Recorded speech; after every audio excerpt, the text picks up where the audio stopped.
You stand in the vast, desolate expanse of a scorching desert. The sun beats down with merciless intensity, and the very air shimmers with heat. Your throat is parched, your lips cracked, and your body cries out for sustenance. And then, you see it. An oasis on the horizon. A promise of life. Hold that image. Now, consider this. You can know everything about water. You can recite its chemical formula, H2O. You can describe its molecular structure, its boiling point, its freezing point. You can explain the hydrological cycle, how clouds form, how rain falls. You could write a treatise on the history of wells, the physics of pumps, and the art of irrigation.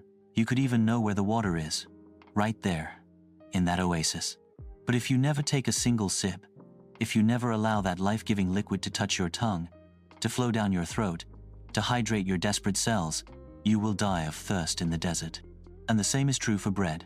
You could study the history of grains, the science of fermentation, the perfect baking temperatures. You could recite recipes, understand nutritional values, even differentiate between sourdough and rye. You could know where the bread is, laid out on a table, ready to be eaten.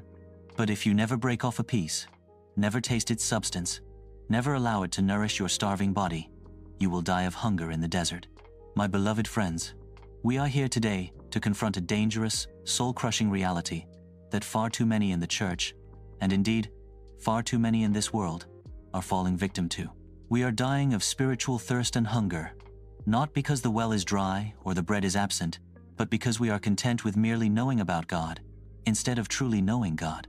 We speak of the attributes of God, His sovereignty, His righteousness, His holiness, His justice, His love, His omniscience, His omnipotence, His immutability, His goodness. We can articulate these truths. We can define them. We can even defend them in theological debates. We can fill our heads with information about who God is. But is that knowledge penetrating our hearts? Is it transforming our lives? Is it bringing forth the fruit it must bring forth, if we are truly interacting with the living God? Let us be admonished today, for the logical implications of truly knowing God are not theoretical concepts to be admired from afar, but life-altering realities to be embodied and lived out. If we truly know God is sovereign, we won't just nod in agreement when the pastor says it. We won't just acknowledge it intellectually. Instead, our hearts will find peace in the midst of chaos, not because we understand everything, but because we trust the one who holds everything. Our grip on perceived control will loosen. Our anxieties will diminish. You will navigate life's storms with a quiet confidence that whispers, "My God is in control." If your life is still riddled with worry, fear, and a desperate need to control every outcome, I must ask you, do you truly know God's sovereignty, or merely know about it? If you truly know God is righteous and holy, you won't simply abstain from overt sin for fear of punishment. No, a true knowing of His breathtaking purity and absolute moral perfection will ignite in you a passion for a pure life. It will create a holy discomfort with anything that defiles. It will lead to genuine repentance, not just regret. You will desire to reflect His character, not just conform to external rules. If your life is still a dance with compromise, if the pursuit of personal holiness feels like a burden, I must ask you, do you truly know God's holiness, or merely know about it? If we truly know God is just, and we have truly grasped the gospel of our forgiveness, we won't just appreciate a theological concept. We will be utterly overwhelmed by the magnitude of the mercy shown to us, sinners deserving of judgment. And that overwhelming realization will compel you to live with forgiveness and mercy for others.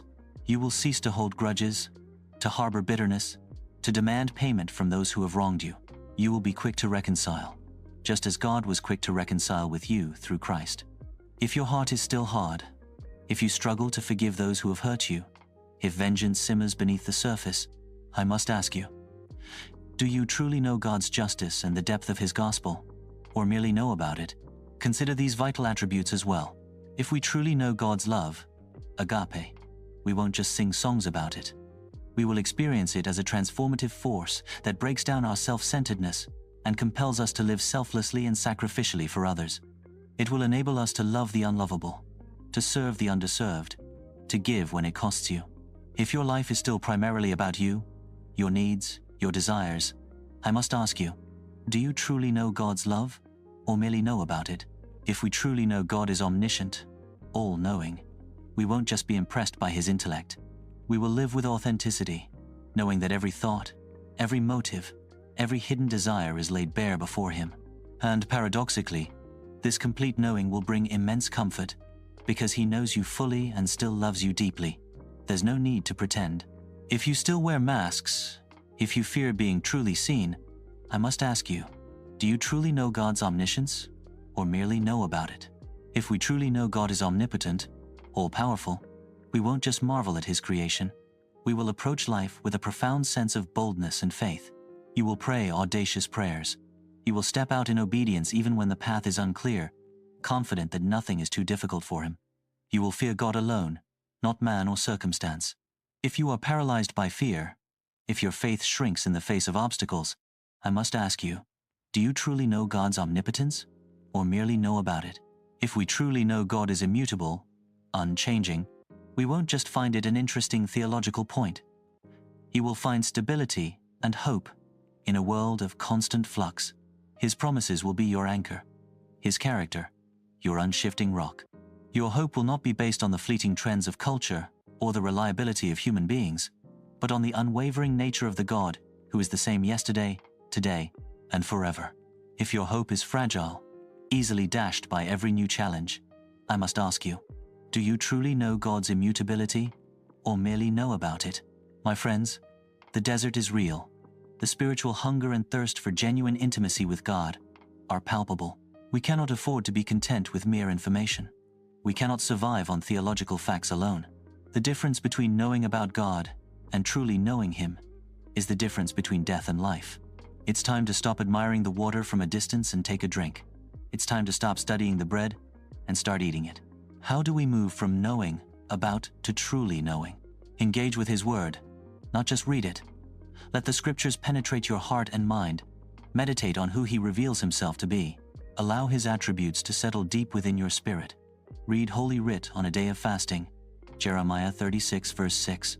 Embrace prayer as conversation, not just duty. Speak to Him honestly. Listen for His voice. Pour out your heart. This is how relationships deepen. Live in obedience. As Jesus said, if you love me, you will keep my commandments. Obedience is a path to deeper knowledge of God's character and spiritual understanding. Seek Him in community. Learn from others who are walking this path. Be sharpened by their insights and challenged by their examples. Surrender your life to Him. This is the ultimate act of trust, the foundational step to truly knowing the sovereign, loving, and good God. Don't let your spiritual well run dry while you have a library full of books about water. Don't starve to death while you have all the recipes for bread. Today, let us resolve to move beyond mere acquaintance and into profound, life-altering intimacy. Let us not just know about God, but desperately, hungrily, thirstily know Him. For in that knowing, we find not just peace, purity, and forgiveness, but the very essence of life itself. May God grant us the grace to taste and see that He is good. Amen.